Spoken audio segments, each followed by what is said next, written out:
Welcome axes. इस video के अंदर हम बात करेंगे स्कोप्स के बारे में। और एक वार कीवर्ड होता है हमारे पास वेरिएबल्स को डिक्लेयर करने के लिए। और मे बी आपने पहले उससे आपको कहीं पे आपकी उसके साथ सलाम दुआ हुई हो। तो आप ये सोच रहे हो, अगर आप शुरू से फॉलो कर रहे हैं ये कोर्स, कि हमने उसको यूज़ नहीं किया, जस्ट हम लेट और कॉन्स्ट जो कीवर्ड है उसकी मदद से वेरिएबल्स बना रहे हैं या कॉन्स्टेंट्स, तो वो मैंने क्यों नहीं बताया। तो उसकी रीज़न भी मैं आपको बताता हूँ कि उसको हमने क्यों नहीं यूज़ किया और क्यों हम यूज़ करना भी नहीं चाहते। तो उसके उससे पहले ना हमें ये पता होना चाहिए कि स्कोप्स जो होते हैं वो क्या होते हैं। ये एक टर्मिनोलॉजी है प्रोग्रामिंग के अंदर। तो स्कोप एक्चुअली होता है जब भी आप इस तरह से कर्ली ब्रैकेट स्टार्ट करते हैं ना जावास्क्रिप्ट की नज़रों में, तो ये आपने एक स्कोप जो है वो स्टार्ट कर दिया। इसके अंदर जो भी चीज़ आप बनाएंगे उसको वो सिर्फ इसी के अंदर एक्सेस की जा सकेगी, बाहर वो कहीं पे एक्सेस नहीं की जा सकती। और यूजुअली जो हम यहाँ पे बनाते हैं इधर, मतलब किसी कर्ली ब्रैकेट के अंदर नहीं होता वो चीज़ जो अभी तक हम बना रहे थे। उसको ग्लोबल जो वेरिएबल है या ग्लोबल नेम स्पेस जो है वो कहते हैं, यानी कि वो ग्लोबल वेरिएबल होता है। ग्लोबल वेरिएबल मतलब कि उसके बाद आने वाली जितनी भी लाइंस हैं उन सभी में वो एक्सेस किया जा सकता है। फंक्शंस को छोड़ के, उनके बारे में हम फंक्शंस की वीडियो में बात करेंगे, या फंक्शंस जब हम कर लेंगे तो उसके बाद। लेकिन अगर आप इस तरह से एक नंबर बनाते हैं, नंबर से मुराद के कोई भी कांस्टेंट बनाते हैं, इसको आप यहाँ पे एक्सेस कर सकते हैं, इस स्कोप के अंदर एक्सेस कर सकते हैं, जिधर मर्जी एक्सेस कर सकते हैं। अब ये एक मतलब एम्प्टी स्कोप है, लेकिन यूजुअली स्कोप्स क्या होते हैं, आपने मे बी यहाँ पे इफ़ जो वाइल है इसका आपने ये एक स्कोप स्टार्ट किया था, क्योंकि ये भी तो कर्ली ब्रैकेट्स का पेयर ही है। तो कर्ली ब्रैकेट्स जिधर भी आ जाएंगी वो एक स्कोप हो जाएगा। ठीक है, ये भी हो सकता था, ये एक इफ़ भी हो सकता था, फॉर लूप्स का एक स्कोप हो सकता है, एक फंक्शन का, क्लास का, जो मर्ज़ी यहाँ पे हो जाए। ठीक है, तो वो उसके अंदर सिर्फ जो है वो एक्सेस होगा। अब ये क्योंकि हमने बाहर बनाया है, ये इधर भी एक्सेस हो सकता है, इधर बाहर तो ऑफ कोर्स हो ही सकता है। और इससे पहले नहीं ये हो सकता। इसको बनाने से पहले आप यहाँ पे ये नहीं कह सकते, अभी तो एरर नहीं आएगा लेकिन बाद में आ जाएगा कि can not access number before initialisation. आपने उसको पहले एक्सेस कर दिया है। तो अगर आप इसको इनिशियलाइज यानी कि डिक्लेयर करने के बाद आप इसको अगर इस तरह से एक्सेस करते हैं, तो खैर इस केस में तो फिर भी एरर आएगा बिकॉज ये कांस्टेंट है। लेकिन अब इस तरह का कोड लिखने से कोई एरर आपको नहीं आएगा। और अगर आप इसके अंदर किसी चीज़ को डिक्लेयर करते हैं, मे बी हम यहाँ पे लेट अदर कर देते हैं, और डिक्लेयर उसको असाइन करना कुछ जो है वो इम्पोर्टेंट नहीं है। इसको मैं यहाँ पे बाहर आके जो है वो एक्सेस अगर करता हूँ, और बाद में जब हम इसको भी रन करेंगे तो एरर तो इस केस में भी नहीं आएगा। लेकिन अगर आप इसको मे बी हम इधर इसको जो है वो इनिशियलाइज़ कर देते हैं, और इसको मैं यहाँ पे आके ना इसकी वैल्यू जो है उसको रीड करने की कोशिश करता हूँ, तो ये आपको अनडिफाइंड या दे देगा, या इस तरह से बोलेगा कि actually other is not defined. और इस तरह से अगर आप लिख देते हैं ना, तो वो एक्चुअली ना जावास्क्रिप्ट के अंदर ये एक मसला है, काफ़ी मसलों में से एक ये भी मसला है कि आप लेट या कॉन्स्ट या बार लिखे बगैर भी ना इस तरह से कांस्टेंट या कोई भी वेरिएबल बना सकते हैं। तो ये इनफैक्ट उसको इस तरह से एक न्यू जो इसकी इनिशियलाइजेशन है या न्यू एक डेक्लेरेशन है इस वेरिएबल की, वो कर देगा। ये इसकी नहीं बात हो रही, ये इसने एक न्यू चीज़ जो है वो बनाई है। ठीक है, और इसका इसके साथ कोई ताल्लुक़ नहीं है, ये एक अलग था और ये इसके अंदर ही ख़त्म हो गया। इसीलिए अगर आपने ये नहीं ना लिखा और फिर आप इसको इधर एक्सेस करेंगे, तो वो बोलेगा कि अदर इज़ नॉट डिफाइंड, ये आपने डिफ़ाइन ही नहीं किया। लेकिन अगर आप इसको इधर बाहर निकाल दें स्कोप में से और फिर आप इसको एक्सेस करते हैं, दैट्स फाइन, आपने उसकी वैल्यू जो है वो उसको सक्सेसफुली रीड कर लिया। और अगर आप ऑफ कोर्स ये जो इस तरह का काम कर रहे थे वो तो सेम ही हो गया, तो इसको जो है वो हम अपडेट तो ऑब्वियसली कर ही पाएंगे।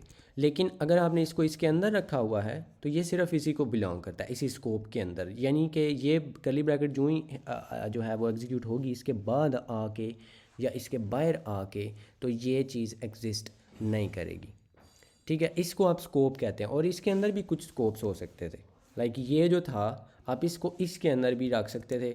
और अब ये इस स्कोप के अंदर ये जो ग्रीन ब्रैकेटों वाला एक नया स्कोप है, और आप उस वाले अंदर वाले स्कोप में भी इसको अब एक्सेस नहीं कर पाएंगे बिकॉज़ वो इसके अंदर डिफ़ाइन हुआ था और ये कर्ली ब्रैकेट उसकी ख़त्म हो गया, जिसके अंदर ये डिक्लेयर हुआ था वो वाली कर्ली ब्रैकेट इधर ख़त्म हो गया है, उसके बाद ये एग्जिस्ट नहीं करता, सेम एरर आपको आएगा। ठीक है, तो जिस कर्ली ब्रैकेट के पेयर के अंदर वो चीज़ डिक्लेयर होगी या आप इस तरह से उसको बनाएंगे, सिर्फ उसके अंदर उसको एक्सेस किया जा सकता है। और ऑफ कोर्स ये जो ग्लोबल होता है, जो किसी ब्रैकेट के अंदर नहीं है, उसको जिधर मर्ज़ी एक्सेस करें आप, उसकी ऑफ कोर्स जो डिक्लेरेशन है या डेफिनेशन के बाद, उससे पहले नहीं आप कर सकते। सो ये थोड़ा सा स्कोप्स का जो है वो चक्कर होता है, और होपफुली आपको इसकी समझ आ गई है। इसके जो है वो हम यहाँ पे लिख देते हैं कि दिस इज़ एन एरर। ठीक है, तो जो है वार, उसके साथ क्या मसला है, उसको क्या बीमारी है, वो उसके बारे में बात करते हैं, और उसको हमने क्यों नहीं यूज़ किया। उसी सेम चीज़ को ना मैं यहाँ पे दोबारा लिखता हूँ, और अगेन ये किसी तरह का भी स्कोप हो सकता है। ठीक है, ज़रूरी नहीं है कि ये इफ़ का हो, खाली भी हो सकता था। इधर मैंने खाली भी इसलिए बनाया, ये इसके ऊपर कोई इफ़ वगैरह इस तरह का कुछ भी नहीं था, जस्ट हमने कर्ली ब्रैकेट्स का पेयर लगा दिया। ये जस्ट आपको थोड़ा जो है वो चीज़ों के साथ जो है वो बना के रखना चाहिए, तो रखूँ इसलिए। इसके अंदर अगर मैं सेम काम वार की मदद से करता हूँ, वार जो है ये भी जो ES6 है, यानी कि जो जावास्क्रिप्ट का एक स्टैंडर्ड है काइंड ऑफ, जो ES6 एक्चुअली 2015 से पहले वाली जो जावास्क्रिप्ट है, उसके अंदर आप इस तरह से बनाते थे। तो इसमें हम इसका नाम मैं ओल्डर रख देता हूँ, और इसको ना मैं उसी तरह से 12 जो है वो असाइन कर देता हूँ। ठीक है, और इसको मैं यहाँ पे आके तो एक्सेस करता हूँ, एंड लुक एट दैट, ये उसके बाहर भी एक्सेस हो पा रहा है। वार को आपने उसके अंदर डिक्लेयर किया है एक स्कोप के अंदर, और बाहर भी आप उसको एक्सेस कर रहे हैं। और आपको दोबारा याद करवा दूं, यहाँ पे अगर मैं लेट लिख के इसको करूँ तो ये एरर आता है, ओल्डर इज़ नॉट डिफाइंड। जबकि आप अगर वार से करते हैं, इट डज़ दैट। और ज़्यादातर इस तरह के भी मसले हैं ऑफ कोर्स, और इसको जितना मर्ज़ी आप मतलब एक और इस तरह से कर दें, इट स्टिल डजेंट मैटर। उसको जितना मर्ज़ी आप उसको छुपाएं, आप उसको बाहर पूरे मतलब ग्लोबल जो स्कोप है उसके अंदर भी उसको एक्सेस कर पाएंगे। सो ये बिल्कुल भी एक अच्छी चीज़ नहीं है। जो स्कोप्स होते हैं वो एक पर्पज़ के लिए बनाए जाते हैं कि जो चीज़ उस स्कोप को बिलोंग करती है वो उसी को बिलोंग करे फॉर एवर, उससे बाहर नहीं वो जो है वो उसकी नाक नहीं बहनी चाहिए।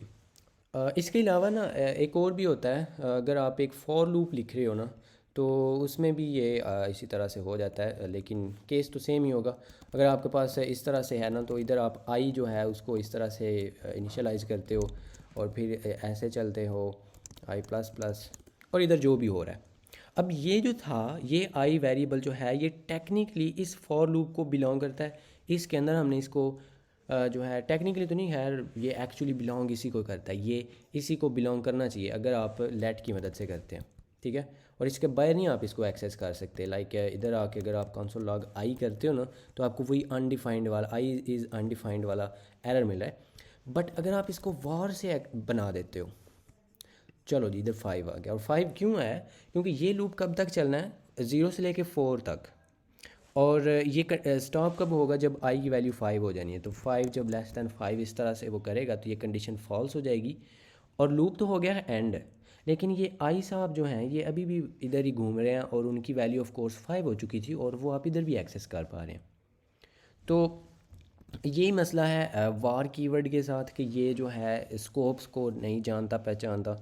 तो जो लेट और कॉन्स्ट हैं वो हम इसलिए यूज़ करते हैं, और ऑल्सो आप जो कॉन्स्ट है उसकी मदद से ऑब्वियसली जो रेफरेंस है उसको भी कांस्टेंट बना लेते हो, यानी कि वो जिस चीज़ को आप एक बार पॉइंट करवाते हो वो उसी को पॉइंट करता है फॉर एवर।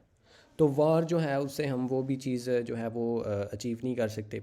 तो मॉडर्न जो जावास्क्रिप्ट है उसमें वो दो चीज़ें हमें दी गई हैं, कि अगर आप म्यूटेबल जो है चीज़ बनाना चाहते हो, म्यूटेबल का अगर आपको पता है तो उसका मतलब है कि जो चीज़ आप चेंज करना चाहते हैं, यानी कि नॉन कॉन्स्ट जो चीज़ें होती हैं उसको म्यूटेबल कहते हैं।